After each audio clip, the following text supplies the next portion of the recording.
భీమిశెట్టి బలరామయ్య. అన్నమయ్య జిల్లాలోని ఓ కుగ్రామం అతని స్వగ్రామం. అక్కడినుంచి వచ్చి హైదరాబాదులో నివసిస్తున్న బలరామయ్యకు 31 అనుకోని కష్టమెదురైంది. డాక్టర్ పరిభాషలో చెప్పాలంటే లుకేమియాతో ఆయన బాధపడుతున్నారు. మనకు అర్థమయ్యే భాషలో చెప్పాలంటే బ్లడ్ క్యాన్సర్. ప్రస్తుతం బసవతారకం ఇండో అమెరికన్ క్యాన్సర్ హాస్పిటల్లో చికిత్స పొందుతున్నారు.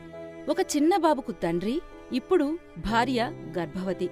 లుకేమియా ఉందని తెలిసేంతవరకు ఆనందంగానే సాగింది వారి జీవితం.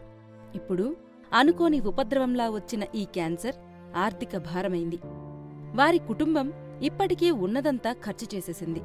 హాస్పిటల్ వారు ట్రీట్మెంట్కి 20 లక్షల వరకు ఖర్చవుతుందని చెప్పారు.